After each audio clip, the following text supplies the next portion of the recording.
Hi, my name's Eric. I had an acoustic neuroma removed on August 7th. It was 3.5. It was a 15-hour surgery. That was at Harborview in Seattle, Washington. Dr. Shaker was my surgeon. He was great, did a great job. Thank you, Dr. Shaker, saved my life. All the staff there at Harborview were wonderful, awesome folks. Would recommend it to anybody. Neat place, big, huge. Anyway, what I'd like to talk about is the before and after stuff of acoustic neuroma that some patients aren't addressing that are important. Number one, save up as much, leave time, vacation time, sick time, whatever you have from your work. Make sure all your loose ends are tied up because you're going to be off for probably quite a while. That's what I'm facing now. I don't know if I'm gonna have a job when I get back, but my workplace has been very outstanding. They're working with me. I'm very lucky. I will have to pay for my own insurance for a while, and that's going to be expensive, folks. So those are the things that you need to take care of. Also, if I was lucky in the Washington area, I was able to stay at my oldest brother and my sister-in-law, and they were awesome. Truthfully, it wasn't for my family. I never could have had this surgery. I couldn't have afforded to stay at a motel or anything like that. It would have been, nobody came with me, unfortunately. Another thing, I'm going through a divorce right now, so that's no fun. So, excuse me. There are a lot of things that you want to tie up, get taken care of before you go, because you're gonna be pretty weak and sick, for a while. You're not going to be yourself. My left eye is terrible. I can't hardly see out of it. They did sew a gold platinum weight into it about the second week I was there. I was in the hospital 2.5 weeks, by the way, so it was quite a stay. Then they had to put a spinal drain in me about the second week, too, because my head, my scars here, I don't know if you can see it or not. My head was really puffy and stuff, so I had to lay in the bed for about 5 days while that drained. And I'm telling you, folks, that takes a lot out of you, just sitting there, and your mind just goes wandering, So be prepared mentally. Better be prepared tough, for that, because it can be pretty hard. Even though you have a TV to watch, I'm sure in your room, I couldn't see very well, so it didn't mean much to me. The phone wasn't by me half the time, so when my family would call, I couldn't reach it, and I couldn't move. So, just a lot of little things. Be prepared, if you can read, get some reading material if you like that, your iPod, something like that, whatever, play solitaire, things like that will help out. So, but for the aftermath, yeah, you're not going to be yourself. Your hand-eye coordination, even eating, you're going to find out is tough to get food to your mouth. I've been pretty lucky. I don't have really any of the taste sensations that some people complain about. I've been able to eat pretty much anything.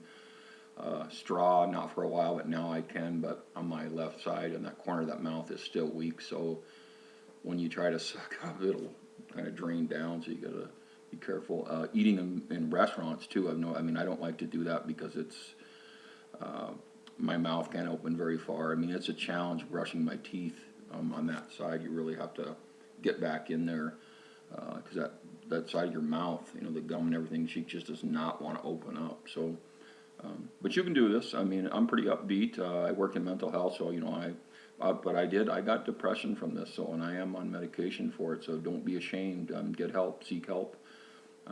That's the best thing to do, and get plenty of support. Like I say, my family has been outstanding.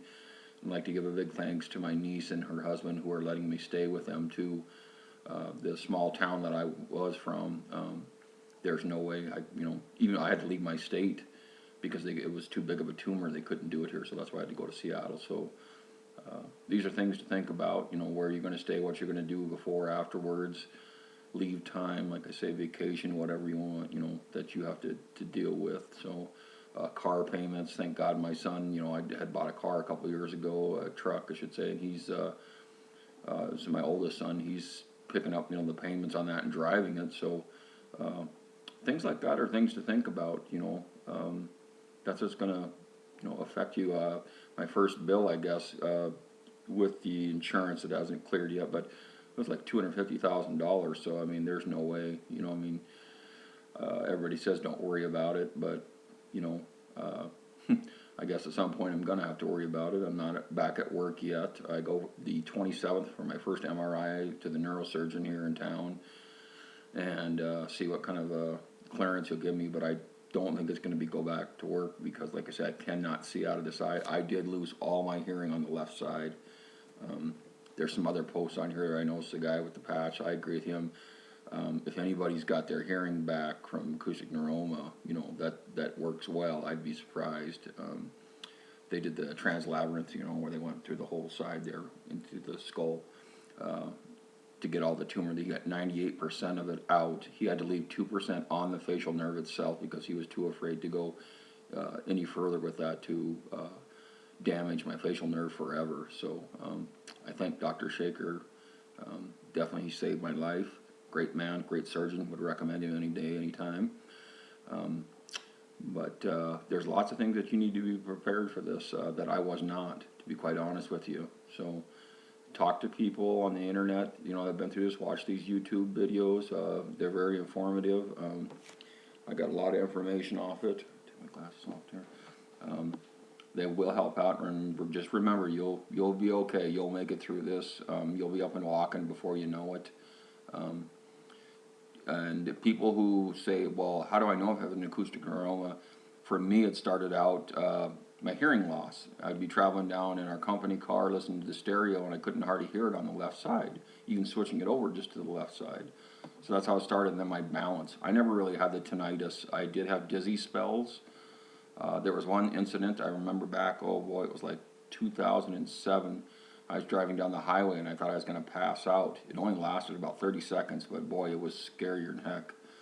Never had anything like that since. I've never had any seizures, any blackouts or anything like that, but I did have memory loss.